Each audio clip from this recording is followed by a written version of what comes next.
Welcome to episode 32 of Real Health Radio. You can find the show notes and the links talked about in this episode at www.7, so seven health.com/32. Welcome to Real Health Radio. Health advice that's more than just about how you look. And here's your host, Chris Sandel.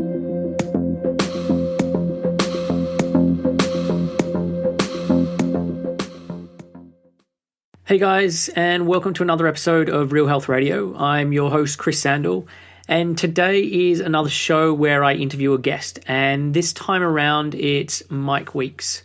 Mike is a trainer and a change agent. He works with individuals and businesses helping to create transformations. He works with people who have allegedly unsolvable or impossible problems and helps them to get through them, and normally in just one session. And I first met Mike about 9 years ago when we both did an NLP training course. And for me, this was a time when I was still studying nutrition, so my focus still largely remained in this area. But for Mike, he took this training and it's really forever changed his life. And Mike is a really fascinating guy and a great storyteller about his life. He was a full-time rock climber for 10 years in his late teens and early 20s, climbing some of the most difficult rock faces in the world, all without ropes. He was paid to travel the globe with Jack Osbourne as part of a TV show that Mike created, doing things like running the Marathon des Sables, which is known as the toughest foot race on earth, where you run 6 marathons in 6 days across the sand dunes of the Sahara Desert. He's worked in Haiti on a number of occasions, first going out after the earthquake. And all the while doing this, he's come from very humble beginnings. So we talk a lot about Mike's life as well as his passion for NLP, which he explains what it is and how he then uses it to help people. And I thoroughly enjoy this conversation, and I'm pretty sure you will too. So without further ado. Hey, Mike, thanks for joining me on the show today. Hey, Chris. Good to be here. Cool. So look, to start off with, for those who don't know who you are, why don't you give a bit of background on yourself and how you got into the work that you do? Well, I suspect that 99.9% of your listeners don't know who I am. Yes, that's probably correct. What I do it's an interesting question, what I do. And if there's one thing that I struggle with explaining on a regular basis, it's exactly that question. So I work as a coach and a trainer internationally. I live in LA and I do the majority of my work here, but I do travel around the world a lot.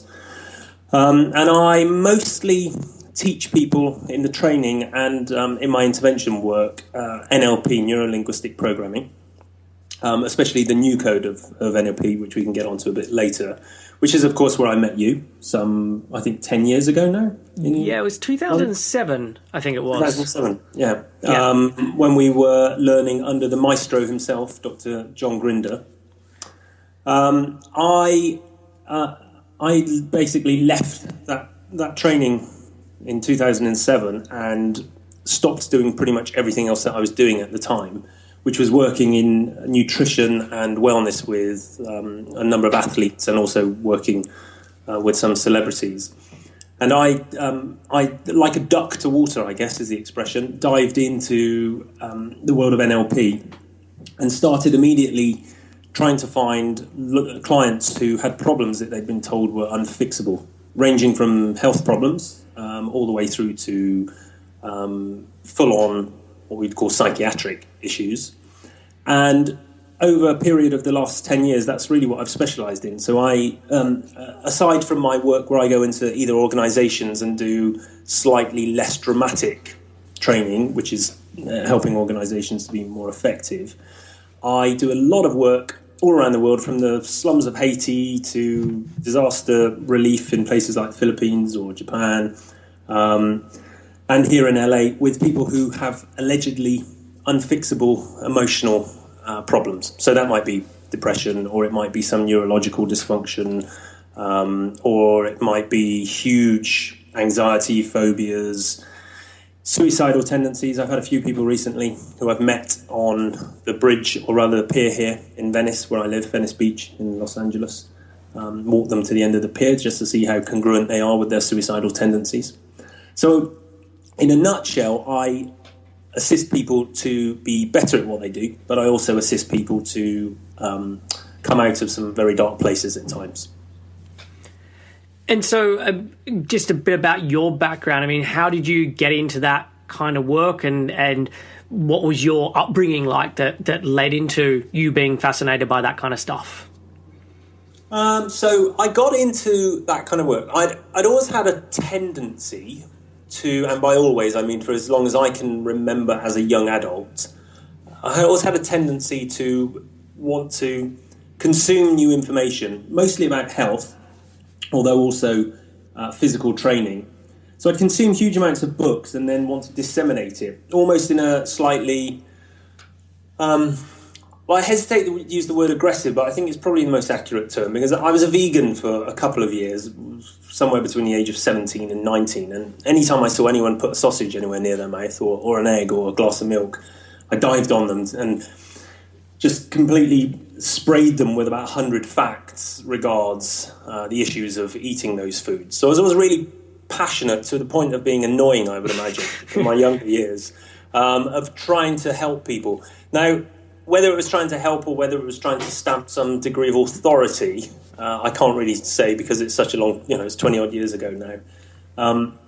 But so I come from a very, I guess you could say, poor, underprivileged background.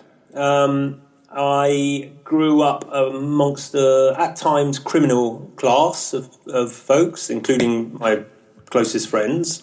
There were more than a dozen occasions, probably many more than that, in fact, where I was running from the police for some small, petty, minor crime. And luckily, at the age of 16, I, if you forgive the pun, fell into rock climbing. When I went to a local climbing area called the Avon Gorge, where I grew up in Bristol, in the southwest of England. And there were some gypsies in the Avon Gorge, and I'd gone down there to see if they would let me run away with them, because I had this romantic notion that I could do so. So I drove my little 50cc Suzuki moped down to the Avon Gorge. When I got there, the gypsies didn't look all that friendly, neither did their dogs that were barking. So I started climbing around the base of the Avon Gorge, because I'd practiced rock climbing maybe, I don't know, half a dozen times at school on some of the outdoor pursuits that we'd been taking on. And whilst I was climbing there, I looked across whilst still trying to catch the eye of my future gypsy family, who were less than interested. And some guys who were climbing waved at me. One guy waved, and I recognised him from somebody who I'd both delivered pizzas to on my 50cc moped, and also, and obviously he didn't recognise me from delivering pizzas because I always had a helmet on. But I'd also recognised him from the local camping store. So to cut a long story short, I went over, started talking to him. He thought I was somebody else, but carried on speaking. He offered me the ability, the chance to climb there and then on the spot. So he loaned me a harness, he tied me into the rope, and I climbed, and I got over this large overhanging climb that he'd been trying with all day with his two more experienced friends. And I did it first go, and from that moment he opened his arms and said, "You are one of us." And then I pretty much, for the next 10 years, dedicated every waking moment of my life to rock climbing. And I started specialising. I became a big fish in a very, very small pond. But I started climbing all of the local routes in that area without ropes and getting pictures in magazines. And then I got some tiny amount of sponsorship money and went travelling for 10 years, making a living as a climber. That led into, by hook or crook or fluke, making a TV series with Jack Osbourne, the son of Ozzy and Sharon. Which was actually, before I met you on that NLP course, was I'd watched that TV show. So I think I came up to you on that course and said, I think I saw you on TV. So yeah, that was, I mean, how did that then come about?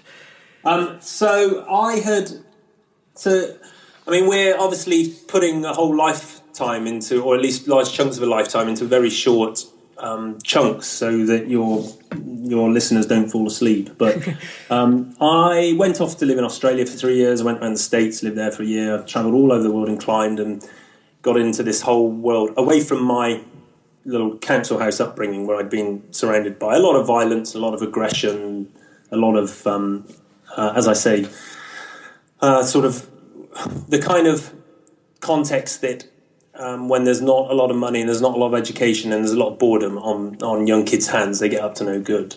Yeah. So all of that boredom had been readdressed by rock climbing. I travelled the world, made all these amazing friends. And then I decided to set up, when I got back to the UK after some 8 years, mostly away, I decided to set up a company for rock climbing because it was the only thing I knew. I'd finished my GCSEs at school at 16, tried college for a month, and then I dropped out. And I think I didn't know how to turn a computer on until I was somewhere in my mid-20s. So I decided to set up an agency for rock climbers to get them sponsorship and also to put some events on. And I put this hugely illegal, I guess it's the equivalent of the raves back in the 80s, but I put this event on in the southwest of England, which was a deep water soloing festival. Now, deep water soloing is where you climb without ropes above the water. So if you fall off, theoretically, you're going to be okay because you land in the water. Yeah. However, theoretically isn't always the same for practical purposes, and so a lot of people end up. I mean, I burst my lung from about 80 foot and had to be hospitalised at another occasion. But people end up getting taken away on stretchers and stuff because they land badly from 50 or 60 foot into the water. I put this huge event on. There's 400 climbers from all over Britain that come down. It was completely illegal. The National Park wanted to shut me down, but they couldn't find me because I was climbing down below on the rocks. There was a huge rave attached to it. But during that event, I met a guy from a company called Ginger Productions, which was Chris Evans' old production company. I said to him, how do people make TV shows? He said they come to me with ideas, and if they're good, we commission them, or we get them commissioned. So a week later, after my festival, I went up to London, sat down with this guy. I hadn't really been to London much before. Sat down with this guy, said to him, I've got this idea. Give me any overweight, underprivileged kid or group of kids, and I'll get them up one of the world's toughest rock faces, which is a 3,500 foot rock face in Yosemite here in California. And he said, oh, is that possible? And I said, yeah, absolutely. To cut a very long story short, TV companies, or rather channels, weren't interested in every day taking kids. They thought it was too worthy. But when we offered Jack Osbourne up as the guinea pig, ITV2 jumped at it, and we got a commission to make a 4-part series, which then ended up becoming a 5-season series, where we took Jack under our wing, we being my wife and I, who was my girlfriend at the time, who was also a climber. We took him under our wing, and he lost nearly 100 pounds in weight, became adept at kickboxing, a bit of ice climbing, rock climbing. We ran the Marathon des Sables. We ran with Marathon Monks of Mount Hai in Kyoto. All sorts of incredible, amazing things that, we'd scratch our heads to think that we were being paid to do it. So from the back of that, when that TV series went live, I got inundated with requests to coach people officially, which is why I turned up sometime later and met you on that workshop doing NLP. And the rest is history. I've been doing that now for the last nearly 10 years. So I was coaching beforehand, health, fitness, wellness. But as soon as I learned the NLP patterning, I went more into behavioural change, which is what I do to this day. Boom. Okay. And look, NLP is something I want to chat with you about in a sec, but just going back to the rock climbing, I know it's obviously been a big part of your life, but I've seen you talk about in interviews about how useful it's been for helping people to change, and not just like physically, but mentally and emotionally. And so what is it about rock climbing that you think delivers on this level? Oh, that's a really good question. Well, I don't necessarily think it's rock climbing per se. Any shift in context. I don't know how much time or effort. I know you've been incredibly busy becoming this guru of health and becoming a naturopathic nutritionist. But one of the things you learn early on in NLP is that the context that you're in often dictates the behaviour, or certainly for most people who are otherwise untrained in any discipline or methodology like NLP. So you know very well that in certain contexts you behave in a certain way, as do I. Most people don't feel like or experience it, they have choice in those contexts. Climbing tends to be something that is such a huge shift in context. Certainly for me, I can only really talk from my own examples or from my own clients' examples. Sure. But for me, having come from, I grew up in a 3-bedroom council house, which is actually quite nice by comparison to some of my friends' homes. But there were 7 of us living in a 3-bedroom council house. And we were, my grandparents who brought me up were extremely poor. And to go from that world where I didn't grow up in the concrete jungle. I was lucky enough that there was some fields at the back of the house, but that was where I spent most of my time.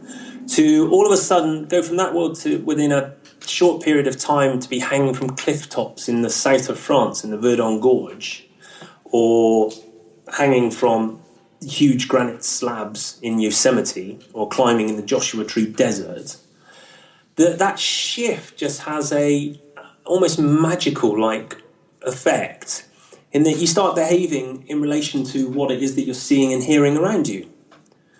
Now, the moment that I stood up and left all my friends who were in a squat smoking marijuana, again for the umpteenth time, with dirty used beer cans and just dirty ashtrays everywhere. The moment I stood up and said, I'm leaving to go to the south of France and go climbing, and they laughed at me, my behaviour changed immediately. Like, I became a different person when I said goodbye to everybody. And I think for anybody who is looking for a way out of their current maybe malaise or boredom or lifestyle or any kind of current predicament, to be able to pick an activity that changes the context so hugely, like climbing, because it puts you in some of the most beautiful places in the world.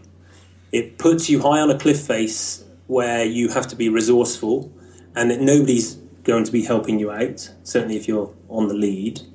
And it calls on you to be essentially a much more effective and resourceful person whilst surrounding you with nature and beauty and all of these aesthetics that I think are an important part of everyday living. Does that answer your question? Or is it definitely does. I just know I'd seen in interviews you talking about using rock climbing to help with drug addicts. I know you talked about how effective it was when you were working with Jack Osbourne. And so, I just wanted to get a bit of insight into why that was. I think it's also an alien world for most people. I just got back from Joshua Tree last night, which is this incredible heritage site, national park, rock everywhere. I take my 3.5-year-old out there and my 1.5-year-old. The 1.5-year-old doesn't quite appreciate it yet, but the 3.5-year-old does. He wants to live in the Joshua Tree Desert. Now, he has a pretty cosy life here in Venice. We've got a huge garden, we've got a trampoline out there, he's got his slides, he's got his swings. We live 5 minutes cycle from the beach. He's got a pretty ideal lifestyle, but he doesn't really cry, but he moans when we leave Joshua Tree, because he just wants to be out there amongst the rocks, amongst the Joshua trees and the cactus and the potential rattlesnakes, although he's never seen one yet. And I think we don't take enough or give enough credit to some intangible element to nature that comes from going and climbing. And I think for someone like Jack, and certainly with addicts that I've worked with, just getting them into nature is often creates a huge shift. But if you can get them into nature and then get them engaging with an activity like climbing, or maybe it's kayaking, or maybe it's climbing trees, or maybe it's even fishing or hunting, or something that engages you directly with nature, other than just driving a car to a viewpoint and looking out with the radio playing. I would challenge anyone to not find something transformational in that interaction. And I know we've mentioned a couple of times that sort of NLP and that was where he met, but for someone who doesn't know what NLP or neuro-linguistic programming is, do you want to just explain what that term means and what this kind of work is about? Yeah, sure. So NLP is a terrible name given to an incredible methodology. I suspect, I can't speak for and on behalf of the co-creators of it, even though I have a very close relationship with one of them, I suspect that of all the things that they got wrong, labeling or giving this weird name, linguistic programming to the whole field was just one of their worst mistakes. But if you can look aside from that, it is an approach, an attitude, a methodology for achieving, creating, building, generating excellence in both behaviours, in attitudes, and in the states that people are experiencing. It started out as a real pure modelling process back in, I think I'm right in saying it's the 70s. Correct me if I'm wrong, because you may know as much about the history as I do. It was either the late 60s or early 70s. Yeah, that's what I was thinking. But the guys involved, Dr. John Grinder, Richard Bandler, and Frank Puselic, they came up with this brilliant idea that rather than going to the leading... they chose a field of effectiveness. They chose the therapeutic field, in part because I think Bandler was studying psychotherapy, or he was a psychotherapist. Then they went to the leading experts in that field, the likes of Virginia Satir, who was a family therapist, the likes of Milton Erickson, who was a legendary psychiatrist but hypnotist. He was a legend for his hypnosis skills. And Gregory Bateson, who was an expert in relationships and systems and was an anthropologist and biologist and mathematician, and still to this day I think is one of the greatest minds to have ever lived. And they went and, instead of asking those guys, hey, what do you do and how do you do it, they cut that part of the learning process out, and they went back to what my son, or both my sons, are absolute geniuses at, which is that they learned heuristically. They learned from being in the moment and experiencing by modelling the model of excellence or the person they were targeting. And to do that, they put themselves into a mild trance state, a know-nothing state, so they cut out any internal dialogue, he's doing this or he's doing that, or why did he do this or why did he do that? And they just copied. And they just modelled and moved their body and behaved in the same way as the experts. And what they found in a very short period of time was that not only could they do what the experts were doing, as well as, and actually in a number of cases better, but they did it without all of the fluff surrounding it. Meaning that if you'd asked Virginia Satir, how does she do what she does, she would have given this whole spiel about, well, it's supported by this, and you have to learn this, and you have to go through this stage and this step, and it's about this, and it's this belief, and it's this value. And what they realised was it was about 10 or 12 things that she was specifically doing, 10 or 12 patterns, similar with Erickson. So they extracted patterns. What they then did with that extraction was that they made it, they converted it into a set of steps that the likes of you and I can learn, apply to ourselves and apply to others. So it's in a way it's a copying system, but that doesn't do it credit. It's a modelling that then creates an application from the modelling. And from that modelling, then how does it then get transferred into being a therapy tool? So for you using that with a client? So in the therapeutic sense, because that's originally where the field came from. NLP is also used in sports performance. It's used in... I have a couple of actor clients here who said they wish they'd learned the patterns that I'm teaching them in acting school years ago. It's used politicians. I think Barack Obama was schooled in it. I know that Tony Robbins has been called in on a number of occasions to school people. Maybe even Donald Trump, I think he's been working with. May Tony Robbins lose book sales forever for that. But in the therapeutic interventions, if you consider to some degree that all of our unpleasant experiences, all of the emotional states that we may experience in one context or another, they are more something we do rather than something we have. Now, I'm going to add a caveat to that. If I'm super low on blood sugar and I've been climbing all day and I drop my water bottle, or If I haven't had sleep for 5 nights because my son's teething and he's kept me up from midnight to 3, it becomes very hard to be able to choose the way I feel because there is a underlying biological need, which is sleep or the water or some food.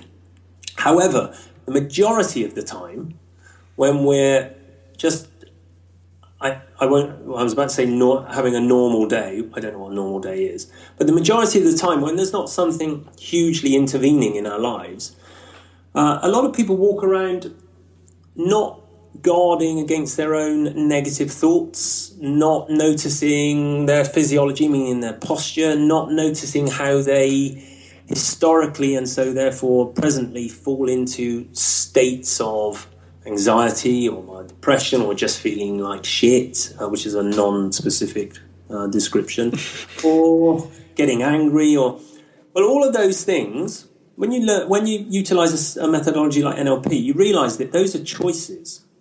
NLP is like an operating man. Oh, excuse me, that's somebody coming in. That's a client.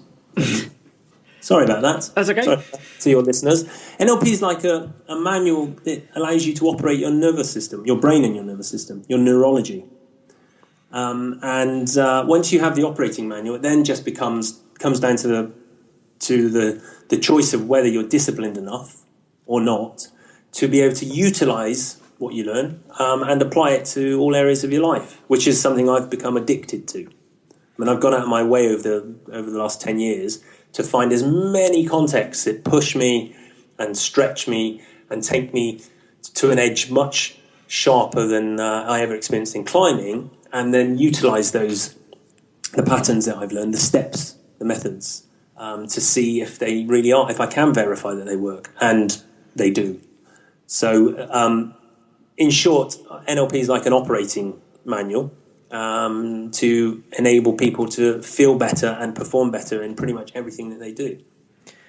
And when you're doing this with someone and helping them out, is it very much in that conscious way where you're explaining the step by step, or are you working more on an unconscious level so that they're maybe not knowing exactly what's going on?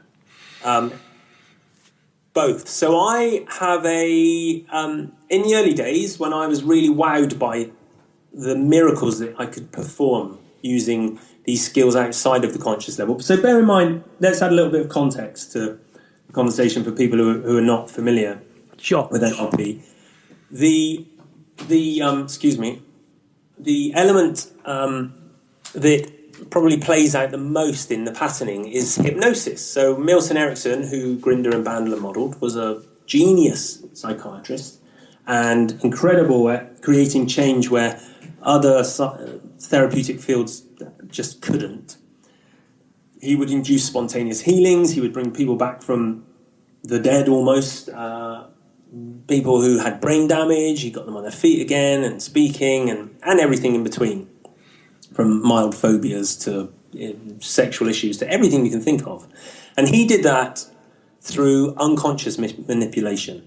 Now, I don't know about you, but I've never met anyone who gets out of bed in the morning and says, today I'm going to consciously choose to get so angry that I kick the cat, that I throw the plate across the room, and that I call my wife names to the point where she wants to divorce me. Those behaviours come unconsciously. Very few people get up in the morning, as far as I can tell, and say, today when somebody cuts me up on the motorway, I'm going to be a jerk and I'm going to try and run them off the road and get road rage. Or when my boss comes in with that intimidating look on his face, I'm going to go have a panic attack. These things happen unconsciously.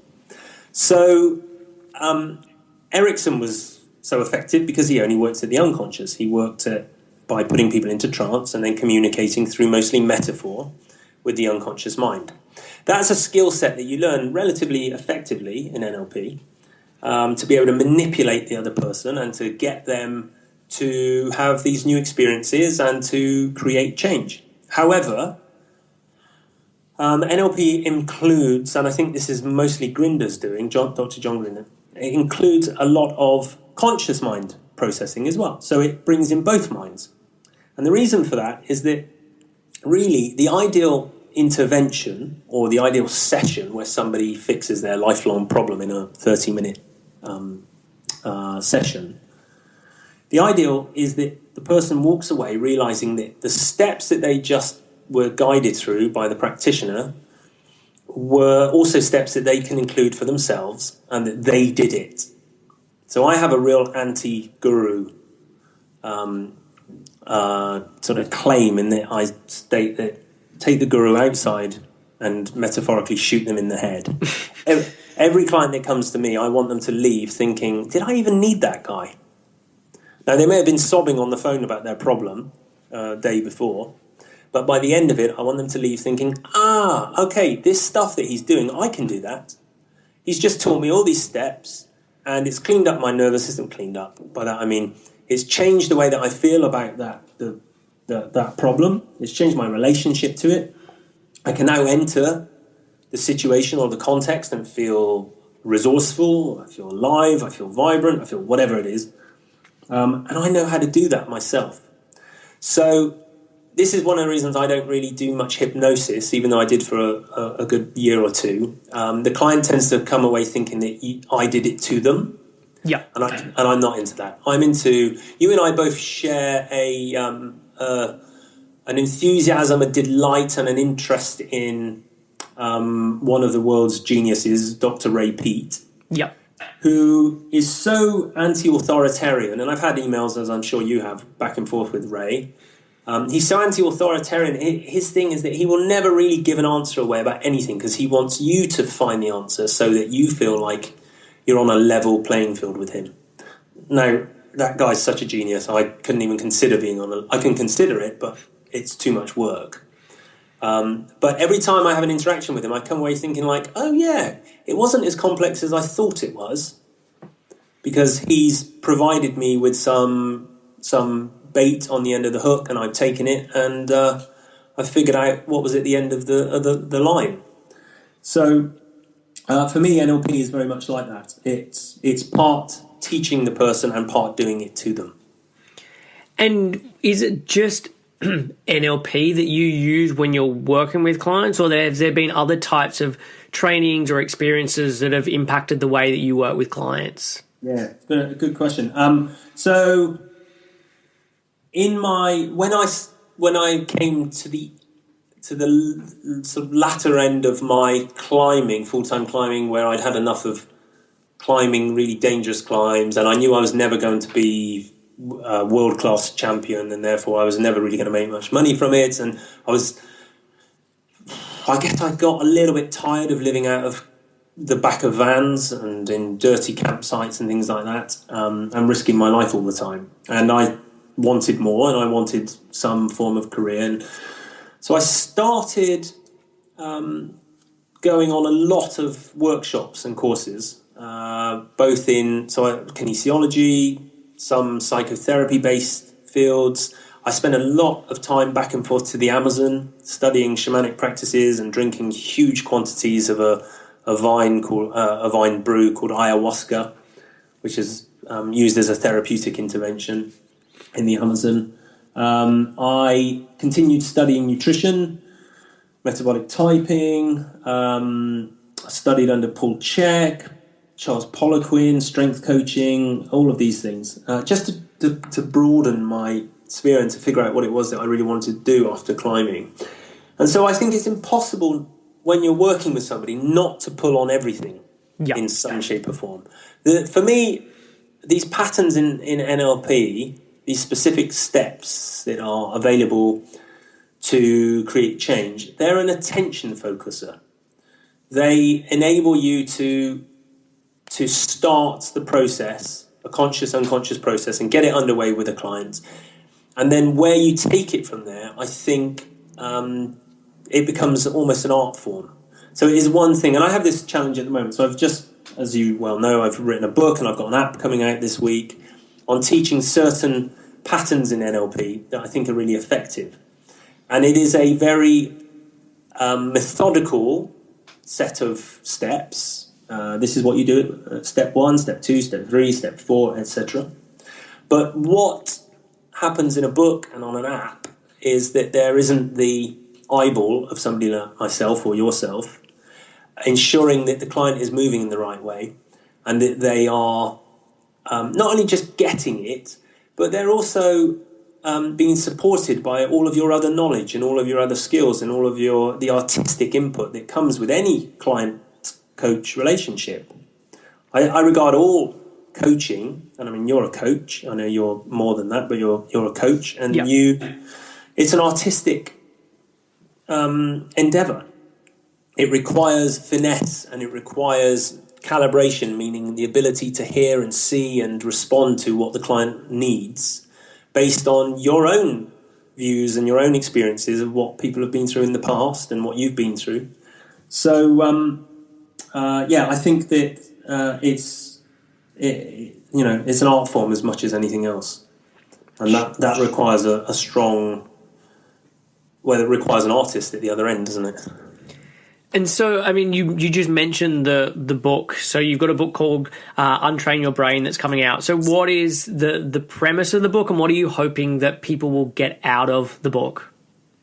So the premise of the book, I don't know if there is a premise. Okay. There's an intention for it. Sure. My intention is to reach more people than I do on my one-to-ones and my group work.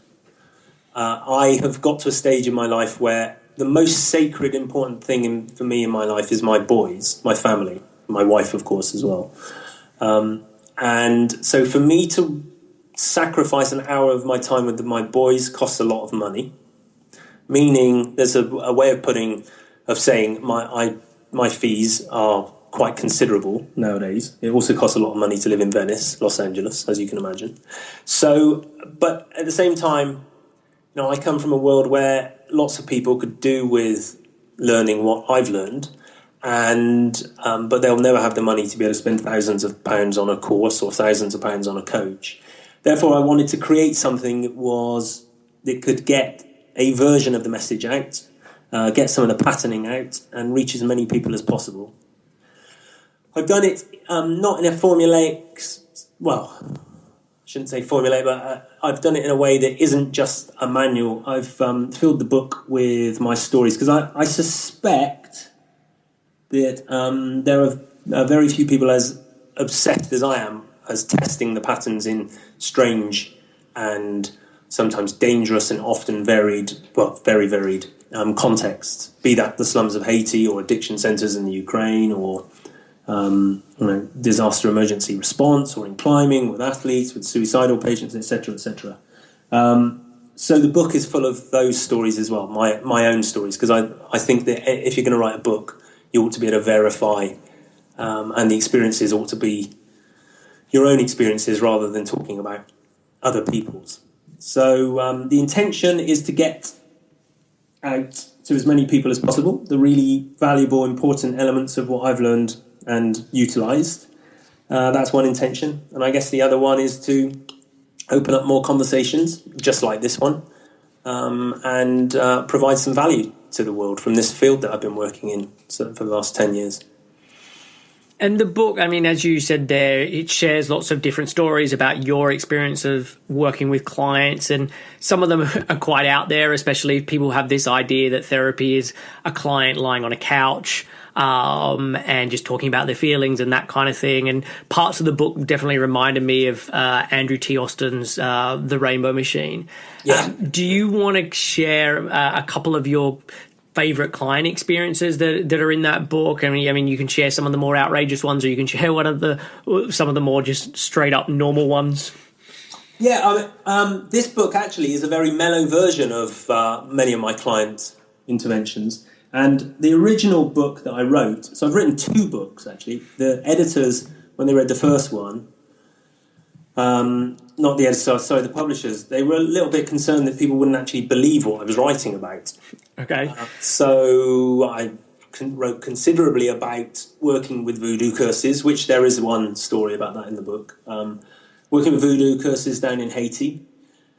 Working with, I guess Gaddafi's side would have called him a terrorist, but we call him a freedom fighter. Working with a chap who had being captured by Gaddafi's troops and tortured for a number of days, and then he himself went on to execute a large number of people during the whole Libyan uprising, and I was brought in to help him with his, as you can imagine, the guy was not trained for any of that stuff.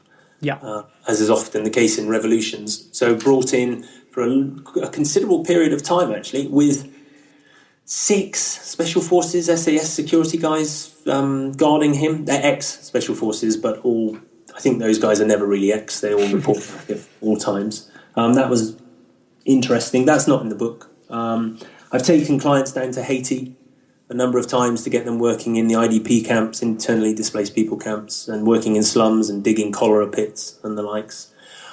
I've got people stuck on mountain faces, and all of a sudden I've become highly incompetent as it gets dark, and been up on the wall for overnight until the client can figure out a way to get down and get this incompetent idiot who they thought was a climbing coach off the wall. So I haven't included all of the very extreme cases in there, but I have given a taste of, as you say, life away from the therapist couch, which is something I almost never do anymore with any form of intervention. I work here in the US, I work with a number of startups and mid-grade sized businesses, and they obviously want me to come into their organizations and work in a very formulaic and sort of sterile environment at times. And I'm getting people out into the streets and out onto the beach in Santa Monica and into locations where the context has changed. And so we have way more chance of changing behaviours and relationships between people. So, the book, though it won't guide you out into the open, I would hope that people, when they read it, realise that part of it is a call for adventure and a call for getting out into the world and having more direct experiences rather than reading about them. And look, you've mentioned a couple of times, and also it's covered in the book, but you went to Haiti in 2010. I think that was the first time, and then you've been back numerous times, and it was originally after the earthquake. So how did that all come about, and what were you helping people with over there, and what was that experience like? The turning point for going out there was I had just worked with a client. A huge art gallery in London had just paid for me to work with one of their clients who made them a lot of money, and she had hit an artistic block, and they'd paid me a small fortune to work with her until I'd removed the artistic block. Well, it only took an afternoon. It was a pretty straightforward intervention. It was mildly satisfying because we ended up going to the Van Gogh exhibition in, it's not the Tate, whichever the one is in Piccadilly, the gallery down there. But I went in and I basically started in front of hundreds, if not 1,000 people, in the most loud, obnoxious, annoying voice. I started completely dissecting his work and making the biggest fuss about how it was all garbage and art was total garbage, and I made these huge accusations about Van Gogh being a charlatan and I could paint better than this with my eyes closed after a few pints. And I just got really to the point where she was just defending art and she was getting so upset, and she thought, who's this nut job that the gallery has paid for me to be working with? And I just got her into this state where over a period of hours, I just kept hitting it, and she came round in the end, like, I love art, and art is everything. And along with some other processes, we created this shift. But I got home from that intervention to see a friend of mine calling on Facebook for medical workers to go out to Haiti, and one of the things she said was, PTSD, there's a huge problem with PTSD. There's lots of psychologists, etc., going out, but nothing's really being done. And so I went through the process of getting cleared by the organisations out there, Sean Penn's organisation, JPHRO, and only 2 weeks later I found myself in charge of mental health for some 50,000 people. I had a little tent that was formerly the dentist tent next to the hospital tent, and on my first morning, so you'll relate to this, I mean, on a busy day I'll work with 4 or 5 people, if it's business coaching. If it's a full intervention, I'll maybe work with 2 people in a day. On my first morning, I opened up the flap of my tent to look out to see all these people lined up, and I thought, I wonder what they're waiting for. And I turned to my translator, the lovely Vanessa Etienne, who's remained a good friend of mine, and I said, what are those people waiting for? She said, oh, you. And there were some 25 people waiting outside my tent, all suffering varying degrees of PTSD or phantom pains in their arms, or by phantom I mean it wasn't phantom to them, but there was no pathology that doctors could find. People who couldn't sleep, people who were just breaking down constantly, people who were depressed, people who were... And I realised that I was going to have to work way faster than I would normally work, and that I would probably be able to give 25 or 30 minutes to each of these people. But I also set myself this frame on my work, which was that nobody leaves until I can ensure and verify that their problem is not affecting them. And so it was like a conveyor belt of challenges that I think in part because my translator was so brilliant as well, we just had people running out of the tents shouting, "It's a miracle," or thereabouts. My pain is gone. I feel great. Everyone was told they could come back, obviously. So for me, it was hugely rewarding because it upped my game massively. I got to make a difference and continue to make a difference in the lives of people where even $1 makes a difference. So to be able to come and have a session with somebody from my world, they would not normally have access to that sort of stuff. And the work to this day is, without any reservation, I can say it's the most rewarding work that I do and continue to do. I went back again, and second trip, I've been back some 5 or 6 times now, but the second trip, I trained up for 2 weeks 12 Haitians who then went out with the patterning into their own communities and started utilising it, because obviously there's only so many people you can work with. And that was also hugely satisfying. Leaving people in country who were able to do what I was doing is arguably the sort of highlight of all of that work. And what's then the follow-up been when you've gone back and seen how those trainers and stuff have been able to work? Are they getting good results? They are, yeah. One guy, in the first week afterwards, this is a totally true story, no exaggeration, a guy called James Germain, who's now doing a degree in psychology in Port-au-Prince. I think he's in Port-au-Prince. He sent me an email. They call me Dr. Weeks. I'm not a doctor. I don't have a PhD. I've never, ever... in fact, I always insist that they don't call me that, but they call you anyone who's working with the medical teams gets called doctor. I think it's like the equivalent of calling you, Mr., but a bit more respectful. Dr. Weeks, Dr. Weeks. I use the alphabet game, which is one of the patterns, one of the processes that you can use in NLP. I used the alphabet game with a client, and it just wasn't working. But in the end, I got there. But it was a long day. But in the end, he couldn't get his PTSD, his anxiety back, and he was able to go back in his house. The guy had been sleeping in the streets. He was too scared of his house. Incredible, James. Tell me what you did. He said, I just ran the game again and again and again and again. And I said, wow, it sounds like you ran it for quite some time. Usually you might run this game for 10 minutes or 15 minutes. He said, yeah, I think we did it for about 11 hours in total. So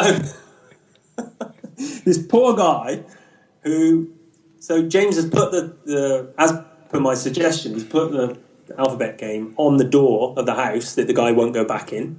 He's got this guy to play this game, which the intention of the game is to create a high-performance state. So it's an alphabet with the letters of the alphabet with letter L, R, T underneath.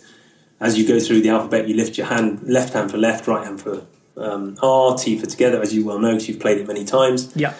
And you keep playing it until the player gets into a high-performance state, and then you attach that new state, or you take that new state with the person and you get them to enter the context that they most avoid. And it collapses the old states or the old feelings that the context previously held or created, which in this case was the guy in the house. And he just couldn't get the guy through the door. And so he stayed for 11 hours and played the game until the guy, either through sheer desperation of wanting to get away from this nutcase, or sheer exhaustion or something, until he'd collapsed the previous anxieties, and the guy walked into the door and was fine, and probably locked the door and told James to come back. But I'd give you that example. It's the most extreme of the examples, but just for the enthusiasm and the commitment that comes from the people, certainly people. I mean, for me, Haiti's one of my favourite places in the world, not because of the architecture, as you can imagine, not because of necessarily the food, not because of the clean, pristine streets, which don't exist, but because of the people. They are a wonderful, for me, I mean, the people in Haiti are the reason that I go back time and time again, is because they are the most wonderful, grateful, honest, caring, hard-working people, certainly the ones that I've had interactions with. And is the situation, I don't know enough about Haiti, but is the situation there getting better each time you go back? No, not necessarily. I think Sean Penn, for all of his maybe faults in some form, is one of the most important catalysts for change in Haiti. I mean, he's a genuine artist. I don't know him personally. I've sat around a table and spoken with him whilst working with him. You know, I'm not claiming to be close to him in any shape or form, but I have worked with his organisation on a number of occasions, and he is somebody who is incredibly driven for the right reasons, wants to do good, and just has the ability to create huge impact down there. And so they have rehomed many thousands of people. They provided clean water and sanitation and food when people would have otherwise been without that. And as you know, disease spreads in those conditions. But Haiti is a long way off of being fixed or sorted. I think it's one of the poorest countries in the world, one of the most dangerous for tourists, although I've never experienced any of that. I did have a gun put to my head there once, but most of the time you feel, and that was my fault for going in a situation that I shouldn't have, most of the time you feel cared for and received gratefully. The country is a long way off being fixed. I think the big problem is the more charity that goes in, the less resourceful people become, and it ruins microeconomies. So what actually is required is investment. Factories need to start being put up in Haiti, and coffee plantations and farming needs to be encouraged, rather than here's 10,000 boxes of food that will last you a week, because that just undermines all the local economy. Sure. You wrote recently a blog post about happiness, which I thoroughly agree with, and you said that chasing happiness is a bit like chasing a nervous chicken. The closer you get, the speedier it flaps away. Do you want to explain what you mean by this, and like the constant search for happiness and why it's often missing the point? Well, firstly, see, I just had a little spark of happiness from the fact that somebody read my blog post. At least, other than my wife, it's good to know somebody's reading them. So that's, I think happiness is, unless you're a Buddhist monk who is training specifically to find this constant state that we label happiness. Well, first of all, let's consider happiness to you and happiness to me, are not going to be the same things, right? Like, there are plenty of contexts that you would... I mean, I'm not going to be all that happy to have to spend Christmas with your parents, right? Yeah. You certainly wouldn't be very happy spending Christmas with mine. Happiness, even, we agree on states, we give them labels, these emotional states. We give them labels and we all agree that this is happiness and this is sadness and this is grief and this is depression. And there is a pattern and a structure that we can agree on, that this is what happiness looks like and this is what sadness looks like. But I think there are 7 billion different versions of, first of all, what it is. So the very terms that we give to emotional states are incredibly general.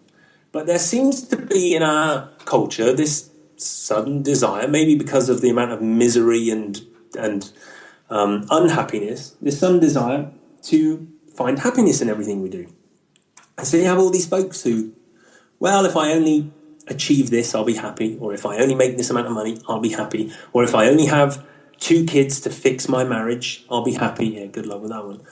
If I only climb the mountain, I'll be happy. And so you end up chasing the state of happiness, when in fact happiness is something, in my experience, and I'm pretty good at observing it in others, it comes in unexpected moments. It comes when you bump into that genuine long-lost friend in the street. It comes when your child shows you a painting that they did specifically for you at school. It comes when your wife or your husband or your partner, whatever, turns to you and reminds you of that magic moment that you had once upon a time. It's not something that is a constant, and it's not something that can never be a constant unless you're willing to sit like a Buddhist monk for many hundreds or thousands of hours to achieve that. So I think a lot of people waste a lot of time, not all of them, of course, but a lot of people waste a lot of time chasing something that they're never going to achieve in a formulaic way. What I would argue is more important is to figure out what is meaningful to you, to figure out what challenges that you can approach in your life with the potential for actually achieving and not overcoming, but basically getting through. And I would live a life more based on what is valuable to me and what is my intention for the things that I do and what are the consequences of the things I do, rather than hoping that the bigger house or the bigger car or the boob job or the blah, blah, blah, blah, blah, blah, whatever it is, bigger bank balance, that's going to make happiness. Because I think happiness is arguably the worst thing that you can chase after.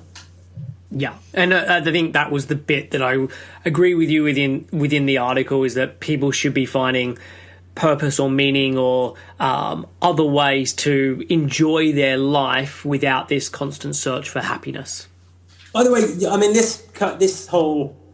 all of this stuff that we've been talking about, it may seem to anyone who's not alert to it that we're not talking about health, but of course we are, because as you well know, our biology is us. We are one contained unit of experience. There is no mind-body split, even though it's convenient and we get the idea that there is. If I am somebody who is constantly miserable, or if somebody who is thinking that the cup is always half empty, or thinking that my life is not enough, or that thinking that there's nothing to appreciate, or I'm not appreciated, or any range of a million different options of thinking, that is affecting my state, meaning my overall experience of life, my biology, and that will lead to a negative or a positive outcome, right? We are our thoughts are us, our behaviours, our actions, all of this stuff is experienced in our neurology, and there's no getting away from it. So if you want to address your health issues, if you want to live a long, healthy life, and there's plenty of studies to show this around environmental enrichment, then we need to look at everything, not just a magic pill, not just a nutritional protocol, not just this from moving to the countryside. It has a transformational effect on your health. All of a sudden you're surrounded by nature, you can go walking, you're not spending each day on the tube, you're living the life that you've chosen rather than living a life based on traffic jams and other people's needs and desires. That has a hugely transformative effect on our overall experience of the world and our vibrancy. And I think when you look at a lot of the work that's been done on the blue zones, where they study these certain people who are living in certain areas around the globe where they have the longest lifespan, the most centenarians, while a lot of the time the focus is on what are they eating, the more important part is often how are they then living. So there's a sense of community. They're doing meaningful work. They're doing work where they're moving their body constantly. Like, there's so many other aspects to it as opposed to just the food side of things, which is what I always do when I'm working with clients, is be looking at all the different angles within their life. Totally. Absolutely. My wife's father, my father-in-law, he's in his 80s. He doesn't touch vegetables. I mean, he's terrified of the things. He thinks that if he drinks water, even in the summertime in his home in somewhere sunny and hot, he thinks he'll rust if he drinks water. Exercise is walking from his front door to his car. And he, as much as anyone I've ever met, loves his life.